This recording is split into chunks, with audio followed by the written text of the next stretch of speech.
سلام دوستای عزیز، خدا کنه که همه شما جور و سرحال باشین.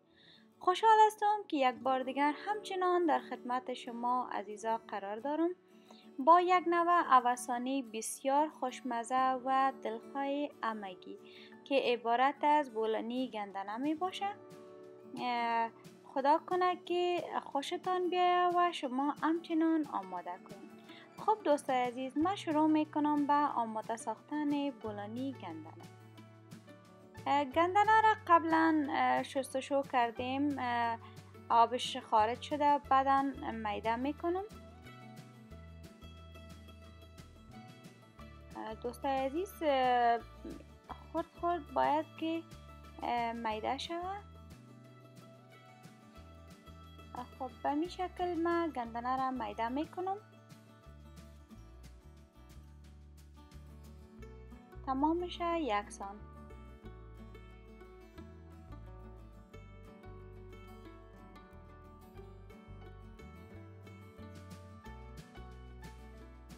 خب بعدا گندنای میده شده را تمامش به داخل یک ظرف دیگه قرار میدم.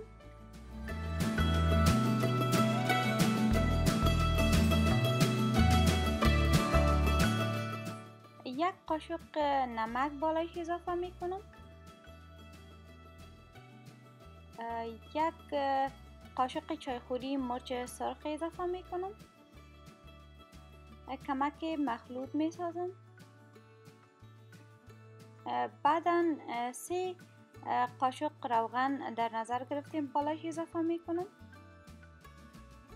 و تمامش مخلوط میکنم تا که همگی مواد یکسان مخلوط شود. خب مواد گرد شد و من آله خمیر آماده میکنم. 4 پیاله آردی که در نظر گرفته بودم به داخل ظرف اضافه میکنم. بعدا نیم قاشق خمیر مایه بالایش اضافه میکنم. بعدا 1 قاشق نمک بالایش اضافه میکنم. بعدا یک مقدار آب گرمی که در نظر گرفتیم کم کم بالایش اضافه میکنم تا که تمام می آرد خمیر شود. خب کم کم آرد ما مشت میکنم. بعدا همچنان کم کم آبم بالایش اضافه میکنم تا که تمام این مواد خمیر شود. خب خمیر ما آماده شد. بعدا پلاستیک برویش میگیرم و مدت 1 ساعت میگذارم تا که خمیر کمکی برسه. بعدا دوستای عزیز، بعد از اینکه 1 ساعت تیر شد، خمیر ما پلاستیکش او طرف میکنم. میبینید که چقدر یک خمیر نرم و ملایم. بعدا ما یک پتنوس یا یک تخته را کمک آرد بالایش پاش میتم. بعدا امی خمیر ما تمام میشه به زغالک های کوچک تقسیم میکنم. البته به اندازه 1 دانه سیب کوچک به می اندازه ما تمام امی خمیر زغاله میکنم. بعدا زغاله را به سر تخته یا پتنوس قرار میتم و برویش یک دستمال هموار میکنم تا خشک نشود. بعدا روی میز یک کمک آرد پاش میتم و زغاله که قبلا آماده کرده بودم من زغاله را انبار میکنم توسط آشگاز. البته دوستای عزیز، ما میتونیم که با انگشتای خود همچنان انبار کنیم و با آشگاز همچنان انبار کنیم. خب هر قسمی که برای خود شما آسان باشه. خب نازک میسازیم خمیره تا که بولانی یک کمک تنک و نازک بیاید، به خاطر که بولانی نازک بسیار دلخواه می باشه. خب به این شکل خمیر یک کمک ایسوسو دورم میتیم. بعدا اگر ضرورت بود به دستم همچنان ما کمک خمیر انبار میتیم. بعدا خمیر انبار شده را بالای میز قرار داده و 2 الی 3 قاشق از امی گندنه میده شده را به یک طرف خمیر قرار میتیم و تمام امی گندنه را یکسان میسازیم توسط قاشق یا توسط انگشتای خود. بعدا بعدا می خمیر باقی مانده که نیمش است ایره بالایش دوره میتیم و توسط انگشتای خود یک کمک فشار وارد میکنیم تا که امی خمیر خوب بسته شود به خاطر که به داخل روغن آب گندنه نبره. بعدا گاز روشن میکنیم.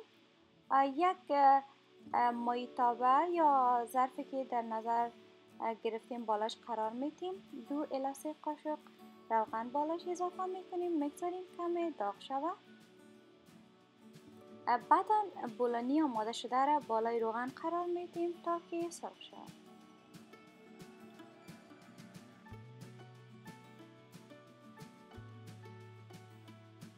خب میگذاریم که یک کمکی طلایی رنگ سرخ شود از دو طرفش. بعدا باز ما ایره از داخل تخم پزی میکشیم. خب دوره میتیم طرف دیگهش همچنان به این شکل سرخ شود. ببینید که چقدر یک رنگ طلایی رنگ مقبول به خود گرفته. همچنان بسیار یک خوشبویی خاص داره دوستای عزیز وقتی که سرخ میشه. خب بعدا من این بولانی را به یک بشقاب قرار میدم و همچنان باقی مانده بولانی ها را ما سرخ میکنم. خب تمام بولانی ها سرخ شد دوستای عزیز و میبینین که چقدر یک بولانی خوشمزه آماده شده.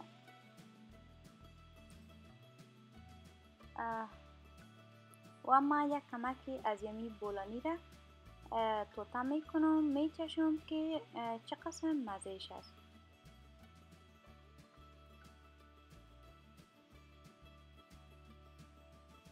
من بسیار دوست دارم بولانی گندنه را.